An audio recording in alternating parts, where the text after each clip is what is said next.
السلام علیکم ورحمۃ اللہ وبرکاتہ۔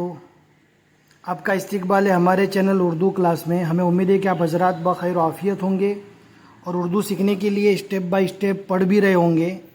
آج ہمیں تعلیم الاسلام کا چوتھا سبق، جس میں ہمیں ملائکہ یا فرشتے، ملائکہ کا میننگ ہوتا ہے فرشتہ، جو اللہ کی پاکیزہ مخلوق ہے، جس کو اللہ پاک نے نور سے بنایا ہے، اس کے متعلق آج ہمیں پڑھنا ہے۔ بہت ہی اچھا سبق ہے۔ آپ کو اردو سیکھنے کے ساتھ ساتھ میں کچھ دینی معلومات بھی ہوگی، اسی لیے ویڈیو کو اینڈ تک دیکھیں، ذرا بھی اسکیپ نہ کرے، لائک کرنا نہ بھولے، دوستوں کے ساتھ شیئر بھی کرے اور ہمارا سپورٹ کرے۔ اب ہم آج کا سبق پڑھنا اسٹارٹ کرتے ہیں، دھیان سے سننا ہے۔ بسم اللہ الرحمن الرحیم۔ تعلیم الاسلام کے تیسرے حصے کا چوتھا پیج ہے اور چوتھا سبق ہے ملائکہ۔ ملائکہ کہتے ہیں فرشتے کو، ملائکہ یا فرشتے، آپ جو بھی کہیں دونوں صحیح ہے، فرشتے کہنا بھی اور ملائکہ کہنا بھی۔ آج کا سبق بہت ہی شارٹ رہے گا۔ سوال: مقرب فرشتوں کے سوا اور سب فرشتوں کا مرتبہ آپس میں برابر اس طرف لکھا ہے، یعنی پورا ساتھ میں پڑھنا ہے، برابر ہے یا کم زیادہ مرتبہ رکھتے ہیں؟ مقرب وہ فرشتے جن کا بیان ہم تعلیم الاسلام کے دوسرے حصے میں پڑھ چکے ہیں، ان چار مقرب فرشتوں کے علاوہ جتنے بھی فرشتے ہیں وہ مرتبے میں کم ہے زیادہ ہے؟ تو جواب میں آپ کو سمجھنے کو ملے گا، دھیان سے سنیے۔ جواب، جیم کا مطلب ہوتا ہے جواب۔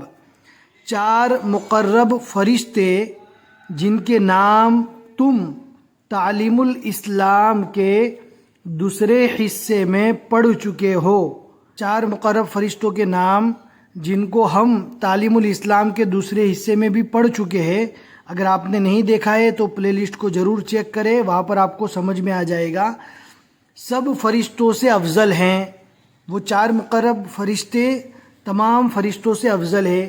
ان کے سوا اور فرشتے بھی آپس میں کم زیادہ مرتبے رکھتے ہیں، کوئی زیادہ مقرب ہیں کوئی کم۔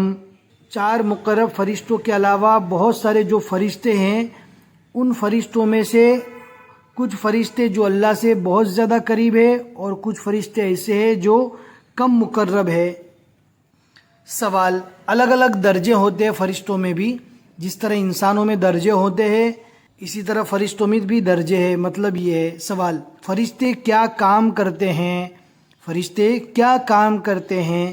فرشتوں کو اللہ پاک نے کیا کام دیا ہے وہ بتا رہے ہیں۔ جواب: تمام آسمانوں اور زمین میں بے شمار فرشتے، بے شمار کا مطلب ہوتا ہے ان گنت، بہت زیادہ، بے شمار یعنی جس کے کوئی شمار نہ ہو، اس کو کہتے ہیں بے شمار فرشتے۔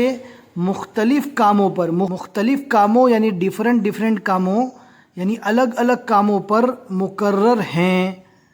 یوں سمجھو کہ آسمان اور زمین کے سارے انتظامات یعنی نظام، سسٹم، سارے سسٹم، زمین آسمان میں جو سارے سسٹم ہیں، سارے انتظام ہیں، سارے نظام ہیں، خدا تعالیٰ نے فرشتوں کے ذمے کر رکھے ہیں، اور فرشتے تمام انتظام خدا تعالیٰ کے حکم کے موافق پورے کرتے رہتے ہیں۔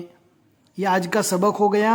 اگر آگے والا سوال اسٹارٹ کرنے جائیں گے تو سبق لمبا ہو جائے گا، کیونکہ آگے والا سوال تو شارٹ ہے بٹ اس کا جواب جو ہے وہ تھوڑا لمبا ہے۔